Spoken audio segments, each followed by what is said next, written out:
plus dingue en tout cas que la piste de Monaco, et 2 fois plus long pratiquement, avec un peu plus de 6 km. On est avec Karim Djaouk et avec Kenny Forêt pour suivre cette course où a roulé tout à l'heure Sébastien Loeb. Place maintenant au motard avec des garçons qu'on connaît pas mal, Karim, parce qu'on en voit beaucoup en British Superbike que vous Ouais, en commentez. British, déjà le poleman, hein, Stuart Easton, hein, qui est voilà, coéquipier de Shecky Byrne, hein, donc, qui a eu le 4e titre en British cette année, donc avec le team Rapid Solicitor, hein, Paul Bird, donc voilà, qui est engagé dans pas mal de compétitions. Donc voilà, des teams qui n'hésitent pas à se déplacer à l'étranger pour aller pratiquer des courses à haut risque, mais aussi spectaculaires. Et là, vraiment beaucoup de mérite pour ce pilote.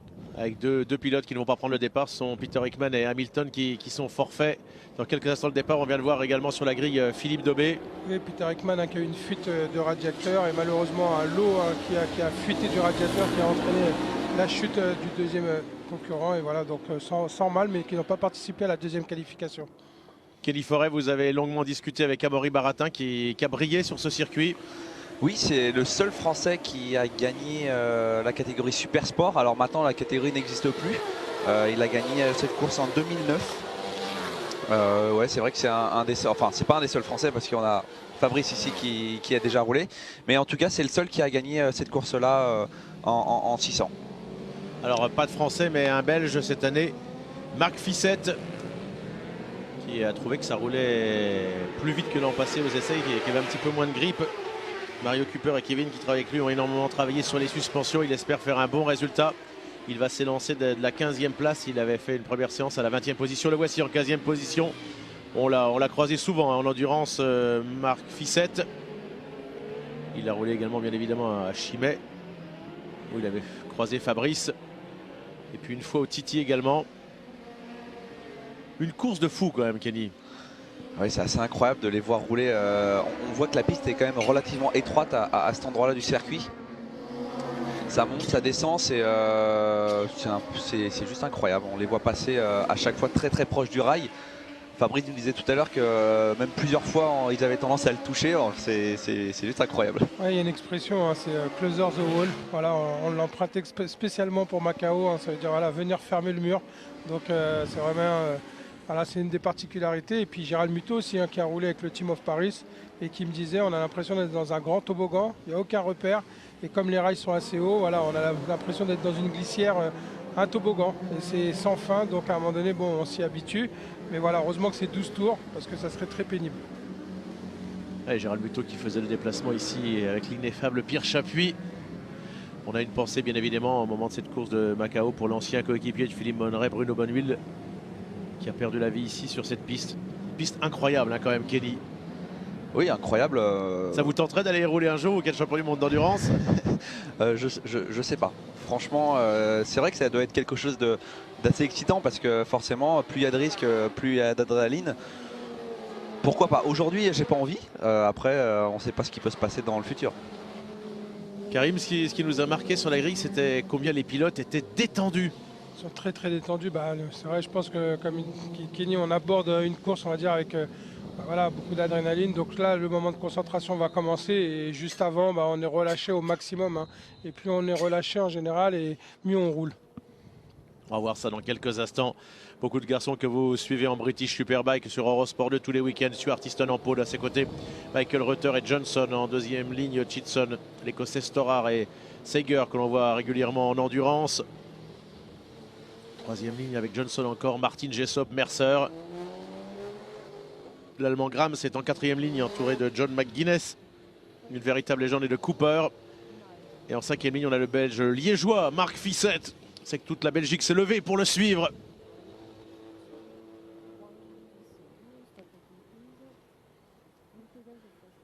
La 48e édition du Grand Prix moto de Macao. La dernière, c'est Jan Hutchinson qui avait gagné devant Michael Rutter, Gary Johnson, John McGuinness et James Storar.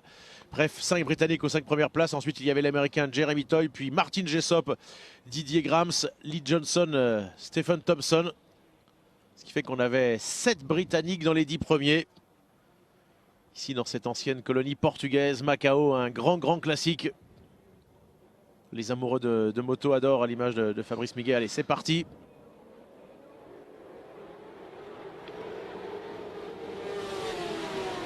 Johnson qui fait le deuxième meilleur départ, donc à surveiller, vraiment un pilote qui se révèle cette année dans les courses sur route.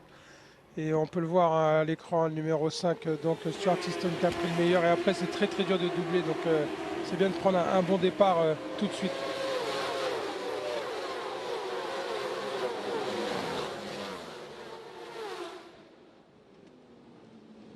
Voilà.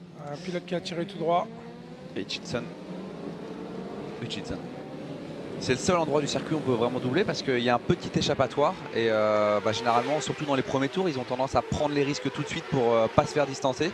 Et là, on a pu voir que le vainqueur de l'an dernier a directement tiré tout droit à ce virage-là. Il y a Hutchinson qui avait gagné l'année dernière, qui a perdu le contact évidemment avec les hommes de tête. On est parti pour 12 tours. Ce qui fait que c'est un vrai sprint. C'est un vrai sprint, mais comme on l'a dit, on a l'impression d'être dans un toboggan, donc c'est sans fin et 12 tours, c'est vraiment très long. Donc voilà, d'être concentré dès le début, de réaliser le tour parfait pendant 2-3 tours pour justement distancer et essayer de se mettre à l'abri et après justement gérer la course, on va dire, de façon différente. Et tout de suite, Stuart Easton qui imprime un gros rythme. Michael Reuter qui est quand même en embuscade, donc voilà, qui l'a gagné quand même 8 fois. Ouais, 8 fois. Ouais. 8 fois. Et Stuart Easton qui a gagné 3 fois, 2008, 2009, 2010. Donc Michael Reuter, un vieux briscard, un vieux renard à 42 ans, donc un des plus anciens pilotes du British avec Shaky Bird. Il me semble. Alors le pilote a l'air d'aller bien, mais là on a pu voir une chute au freinage. On n'a pas pu voir qui c'était. Ça c'est le gros danger, bien évidemment. La particularité de ce Grand Prix de Macao. Ah, on le voit, il a l'impression que c'est Marc Fissette. Ouais, exactement. C'est Marc Fissette qui est tombé. Donc le pilote qui n'a rien, indemne, qui n'a rien. Toujours Easton en tête qui a pris 5 dixièmes d'avance sur Johnston, Reuter 3e, Seiger 4e, Storar et Johnson.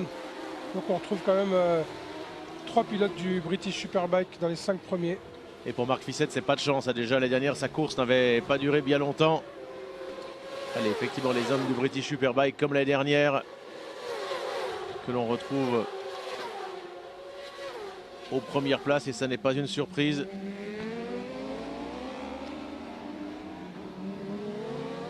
Les 3 premiers ont quand même directement creusé un petit écart. Ils ont dû imprimer un très gros rythme. À voir qui va craquer en premier. Généralement, c'est sur ce genre de course, c'est un peu ça qui va faire la différence. C'est celui qui va prendre le tout petit risque en plus, qui va créer un écart un peu plus important. Et là, on voit que les 3 premiers, tout de suite, sont bien partis. Et regardez Hutchinson qui s'est retrouvé du coup en 24e position à quelques 15 secondes. Caetano, un des pilotes qui avait fermé la marche l'année dernière, qui est 27e. Course perdue là pour Hutchinson. Déception pour le Belge Marc Fissette. Et on va donc avoir un nouveau vainqueur par rapport à l'édition précédente qui avait été remportée par Hutchinson devant Reuter et Gary Johnson.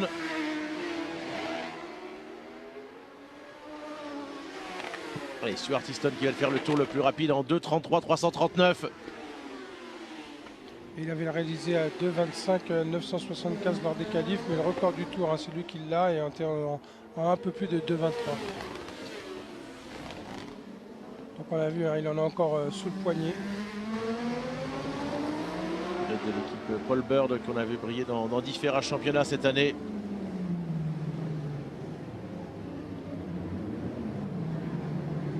Les 3 premiers qui se sont effectivement légèrement détachés. Dans ce virage en épingle, on passe en première, vraiment un virage à l'arrêt. Et après on a la ligne droite d'Easton, ce n'est pas la plus longue. Alors on a roulé également tout à l'heure en WTCC, c'est particulier de rouler sur une piste où les voitures ont freiné, ont laissé des traces de gomme également. C'est un gros problème, c'est que durant ce week-end on alterne les motos et les voitures, donc à un moment donné, voilà, encore une chute. Et voilà, il a perdu quelque chose sur la piste, alors peut-être de l'essence ou sûrement de l'essence. Le trop plein peut-être.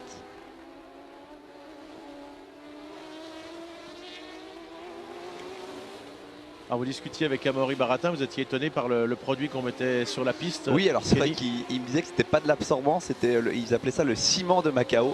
Donc c'est vrai que c'est assez étonnant comme appellation. Donc on voit Rutter qui passe. À mon avis, c'est très bien que le danger vient de Easton et donc il va tout faire pour revenir au contact très rapidement.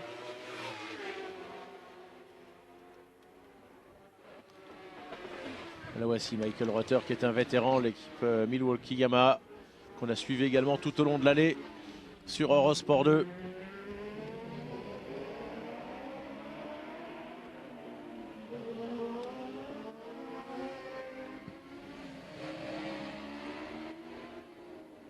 Il faut savoir que une partie du circuit reste fermée tout le long de la semaine, mais toute la nuit, la piste, enfin la route est ouverte. Pour les locaux. Donc c'est vrai que la piste peut être très sale et du coup ça peut être assez délicat surtout pour les motos parce qu'il me semble que les motos, les essais roulent en premier le matin. Donc c'est à dire que c'est 7h, 7h30. Donc si jamais il y a eu un accident sur la route la veille, c'est assez délicat. Donc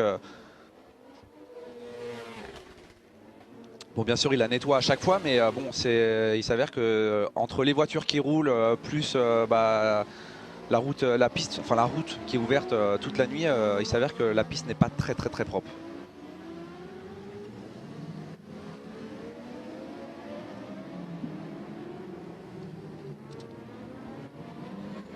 On voit Rutter qui est passé en deuxième position, mais il n'a pas réussi à reprendre le contact avec Easton. Donc à voir dans quelques tours, mais je pense que là, Easton commence à prendre un petit avantage assez important pour le reste de la course. Johnston qui reste vraiment au contact, hein, donc là qui participe avec le team Quattroplante, le team de Dan Linfu, qui a fait une super saison en British. Et on peut voir encore un jeune talent qui monte tout doucement, et là aujourd'hui il se bat avec les grands. Et on voit, il a 3 secondes 9 de Easton et à peu près 4 dixièmes de Rutter.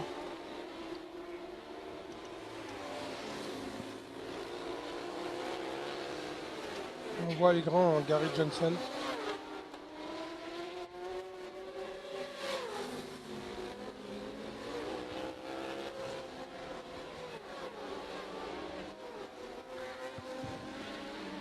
John McGuinness en 9e position.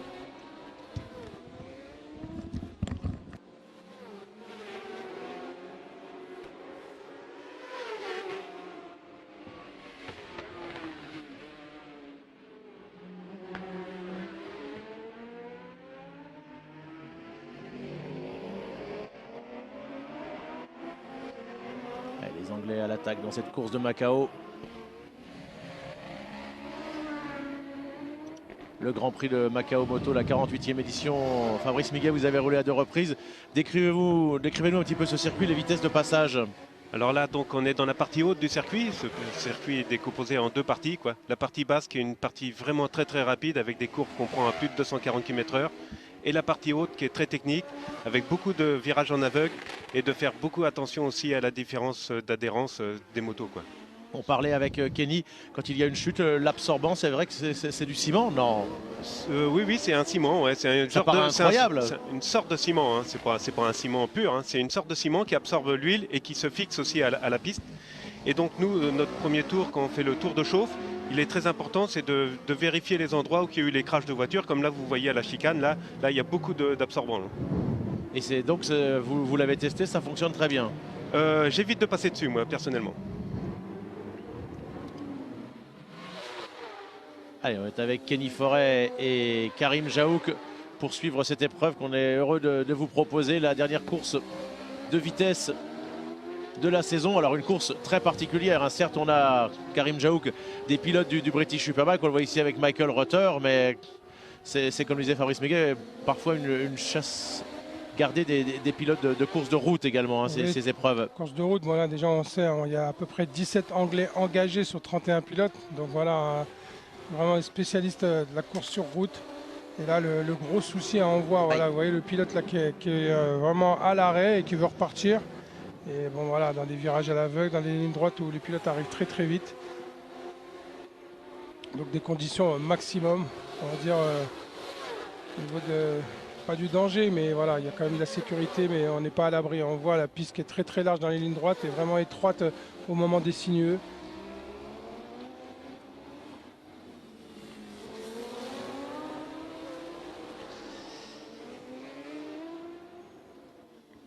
Voilà, on l'a vu, hein, il est tombé à l'épingle, ouais. Voilà, à l'arrêt.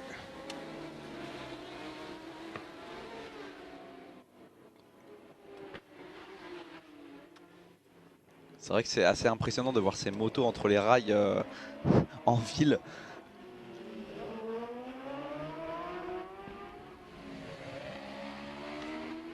Easton qui a vraiment maintenant créé un vrai écart entre lui et Reuter. Je pense que là maintenant, sauf grosse erreur de sa part, ça va être assez compliqué pour revenir. Par contre, pour la deuxième place, ça risque d'être une belle bagarre pour la fin de course. On voit Johnston qui va être juste derrière Reuter et qui lâche pas, qui roule un dixième moins vite. Et voilà, qui est sur la Honda, un coéquipier de McGuinness. Donc aussi une légende du TT Trophy et une légende du GP de Macao. Donc voilà, Reuter, on le voit, qui est en train d'essayer de distancer Johnston, mais voilà, Johnston qui reste collé à sa roue. Donc une course tactique aussi, vraiment très très intelligente. Donc je pense qu'il va porter son attaque à un moment donné. Mais on le voit, il est plus véloce derrière. Il remonte au freinage. Voilà, il est vraiment dans la roue. Alors est-ce qu'il veut le pousser à la faute? Ouais, c'est vrai que Reuter tout à l'heure est passé en deuxième position. C'est là où Easton a créé son plus gros écart. Donc peut-être que le rythme est un peu moins soutenu. Donc maintenant, bon, je pense qu'ils sont conscients que la première place va être difficile à... On voit le pilote qui est tombé tout à l'heure qui rentre au stand. On va voir comment va se finir la course. Je pense oui, Karim, oui, je pense qu'ils vont attendre. Ça sert à rien de partir de toute manière maintenant parce qu'il n'y a rien à jouer. Enfin, il n'y a rien à jouer. Si, la deuxième place, mais en tout cas, la première place est assez inaccessible pour le moment. Donc, il va attendre quelques tours encore pour créer son attaque. Reuter, voilà, 8 secondes d'écart entre Easton et Reuter. Donc, voilà, 8 secondes. On est à mi-course. Donc, il a fait vraiment le plus gros du travail. On l'avait dit, la stratégie de partir devant, d'essayer de distancer le maximum de pilotes pour justement après gérer la deuxième partie de course où là les pneus sont moins efficaces et là on prend moins de risques et donc c'est beaucoup plus important de gérer comme on peut le faire là. Et on voit Johnston qui est, voilà, est derrière, le numéro 7, Gary Johnson qui remonte aussi, donc à surveiller ces deux hommes qui peuvent rattraper Johnston et Reuter. Un leader qui s'est détaché confortablement. Deux pilotes qui vont se battre pour la deuxième place. Gary Johnson ici de l'équipe Quattroplante.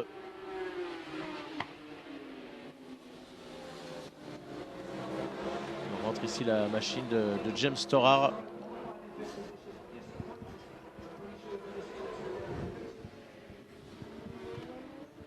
Fabrice Biguet. Oui, donc on peut remarquer aussi la moto de Reuter qui bouge beaucoup aussi. Et donc le retour aussi des deux derrière. Numéro 7.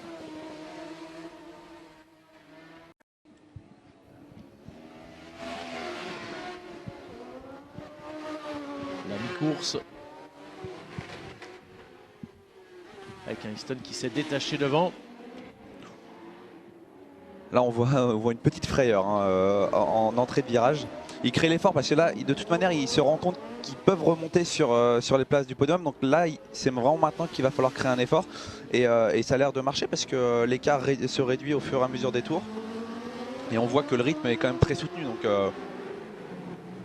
ça serait sympa de voir une fin de course avec 4 pilotes pour la deuxième place. Avec Gary Johnson, le numéro 7, qui est en train de remonter, le Britannique de l'équipe Quattroplante.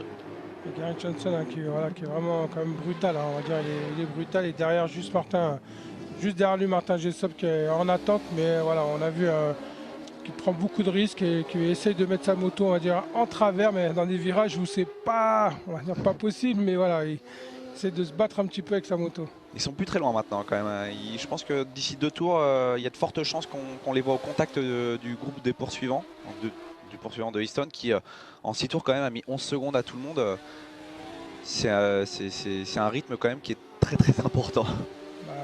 Stuart Easton qui avait roulé 2 secondes plus vite que Jan Hutchinson lors des qualifications. Donc voilà, il était vraiment à l'aise et il est loin de ses chronos, puisqu'il a roulé 2 secondes moins vite que ses chronos. Donc voilà, il en avait quand même sous la main.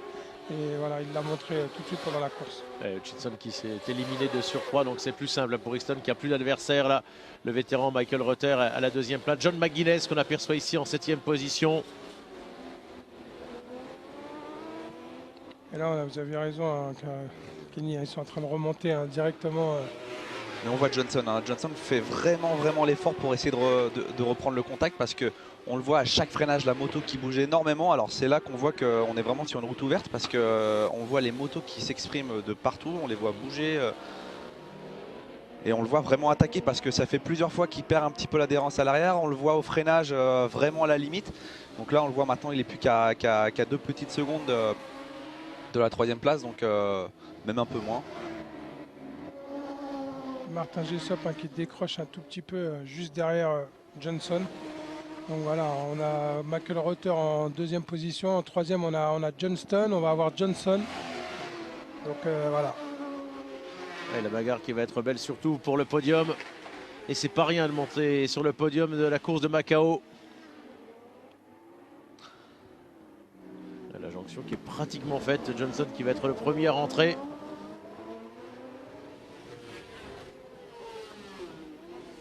Et il aura ensuite 4 tours pour aller se battre avec ses adversaires.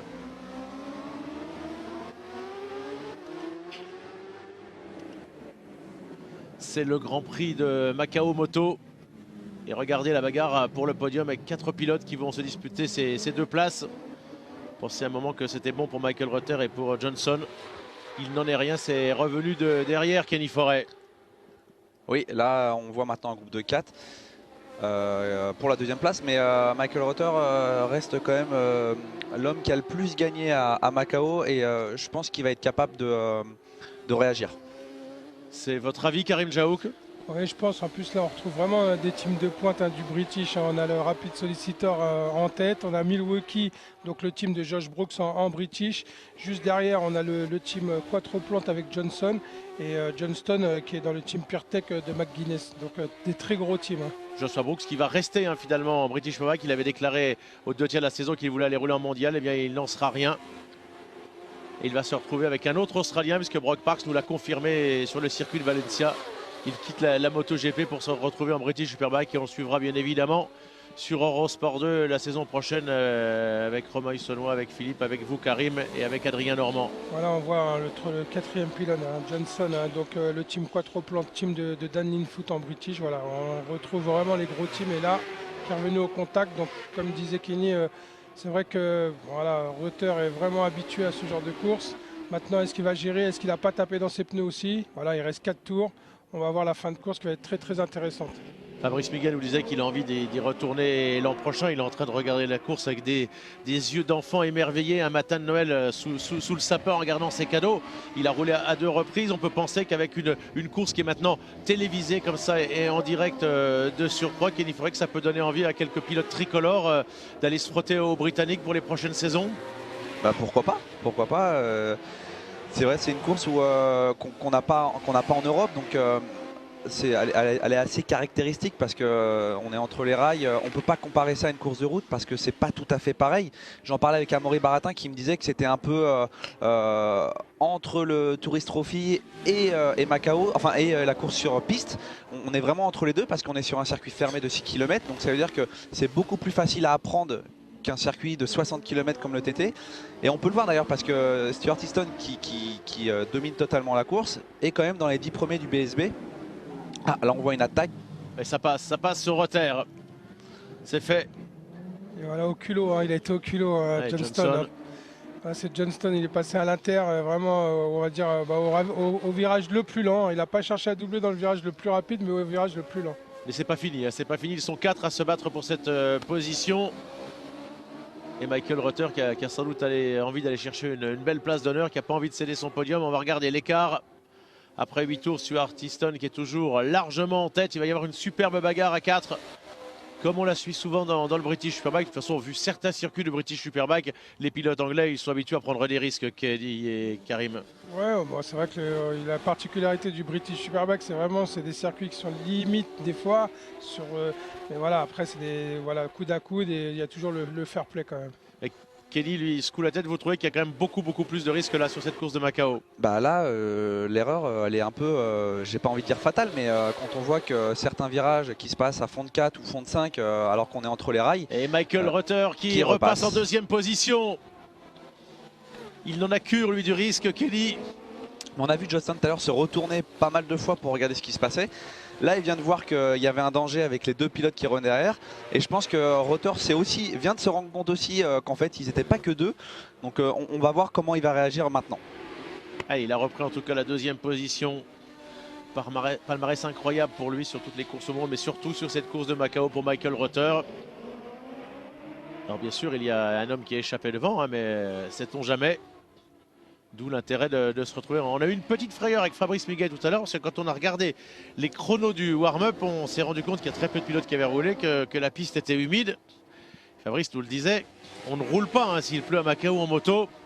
On vous avait promis cette course en direct, ça aurait été évidemment une énorme déception. Ça n'est pas le cas, on se régale, on est aux 3/4 de la course. Le voici Michael Rutter, que vous suivez tous les dimanches sur Eurosport 2 en British Superbike. Et il est là, avec sa Yamaha Milwaukee.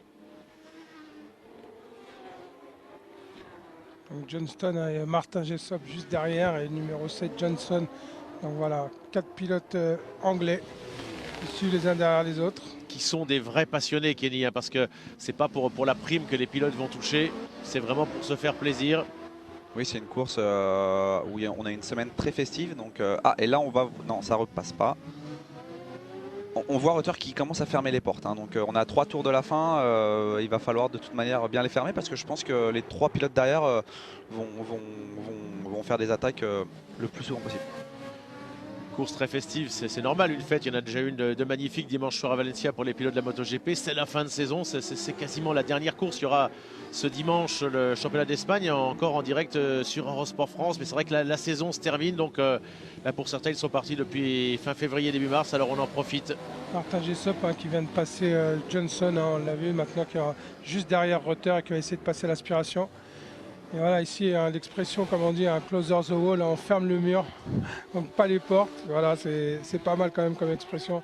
Ça prouve quand même qu'il y a pas mal de murets. Un des virages le plus rapide du circuit. Le deuxième et troisième qui se sont détachés. Il y a une cassure derrière Martin Jessop. Les Johnson qui sont là-bas derrière à se battre. Johnston et Johnson pour les 4e et 5e places. Maintenant ici c'est la bagarre pour la deuxième place. Non, ça revient au freinage.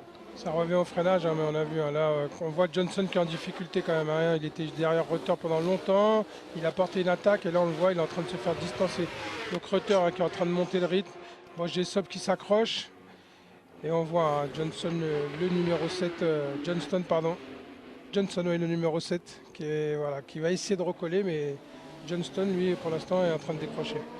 Zegger, ensuite, que l'on voit souvent en endurance. L'équipe Suisse Bolliger est représentée donc dans cette épreuve. Déception pour Marc Fissette en revanche, comme l'année dernière. Est-ce que ça va lui donner envie d'y retourner une 3e fois? C'est vrai que ça aurait été 2 courses extrêmement abrégées pour lui les 2 fois.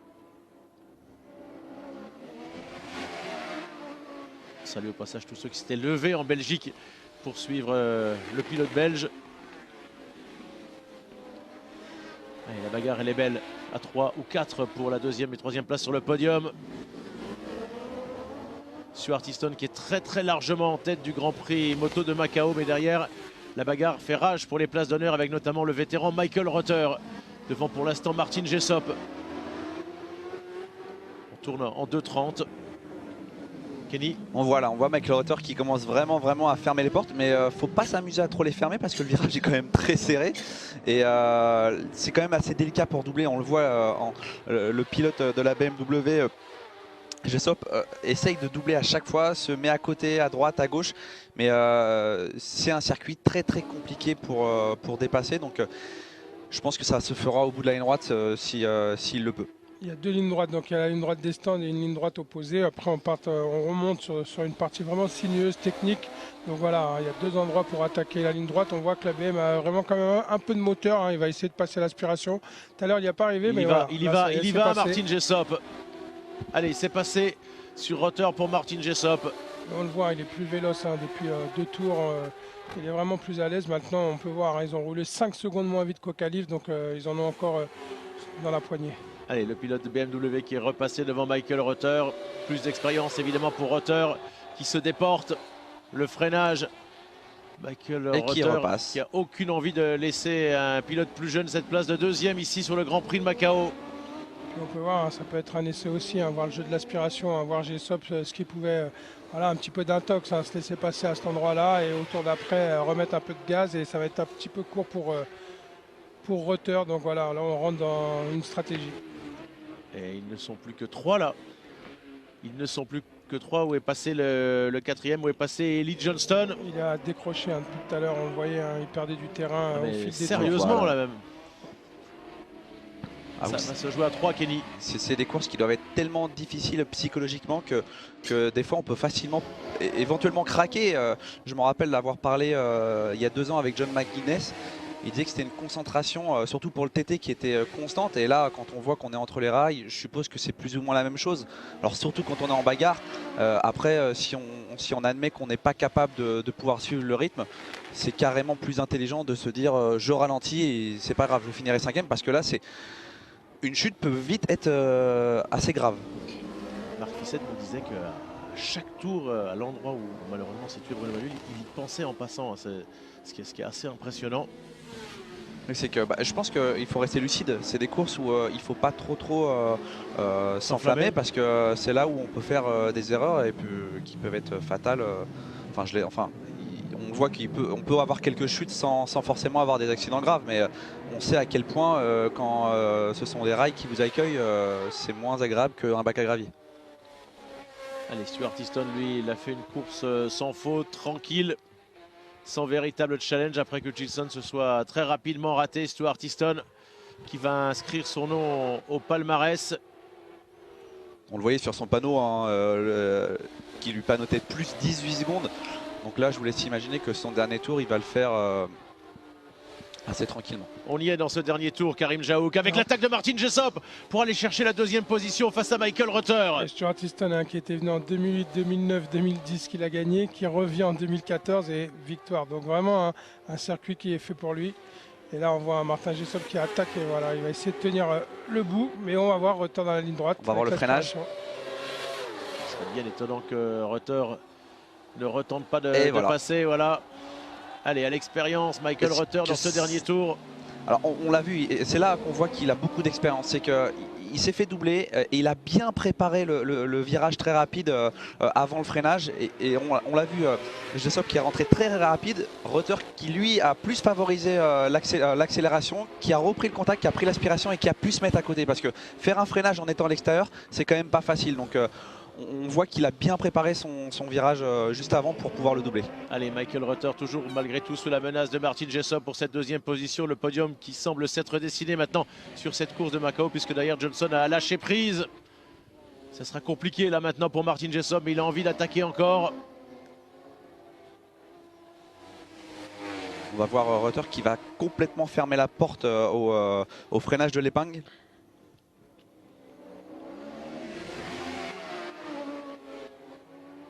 Normalement, ça devrait être bon pour Michael Reuter dans ce dernier tour. À l'expérience face à Martin Jessop, l'un de ses adversaires en British Superbike. Une nouvelle fois, les anglo-saxons à l'honneur sur cette course de Macao.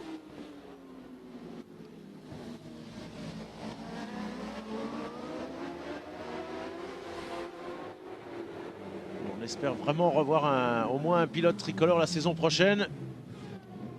Allez, c'est pratiquement bon là pour Michael Reuter. Il va rester une ligne droite, hein. On va voir Jessop s'il peut passer à l'aspiration. C'est tout bon en tout cas pour Stuart Easton, qui va ajouter une ligne à son palmarès. La victoire tranquille, le drapeau à damier pour Stuart Easton. Et qui va débouler là-bas En deuxième position, c'est toujours Michael Rutter devant Martin Jessop. Johnson derrière a lâché prise. Il assure pour l'instant la quatrième position. Non, c'est sans problème. Michael Rutter à l'expérience, second. Martin Jessop, troisième. Puis Johnson. Voilà pour les 4 premiers. Coup de chapeau à Stuart Easton. Ça a été une course relativement facile. Lee Johnson terminé à la 5e place. Il a vraiment lâché prise à la fin. Alors est-ce qu'il a eu un souci ou est-ce que c'est, comme vous l'avez dit, psychologique? Ça peut être psychologique, mais aussi peut-être un problème de pneumatique, hein, tout simplement. On a vu, hein, il a roulé pourtant longtemps dernière Rutter, donc voilà, peut-être qu'il a tapé dans ses pneus. Alors, tout à l'heure, quand c'est vrai que je disais problème psychologique, c'est à prendre avec des pincettes. Ça voulait surtout dire que voilà, il y a un moment où on voit qu'on n'est pas capable d'aller chercher la limite et c'est pas un circuit où on va s'amuser avec la limite. Donc forcément, on décide de rendre la main. Mais bon, après, c'est pas quelqu'un qui faire 4e à Macao, ça reste une performance remarquable.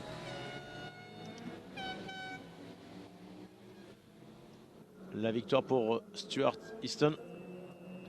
Hey, bonne nouvelle, on va rester pour le podium.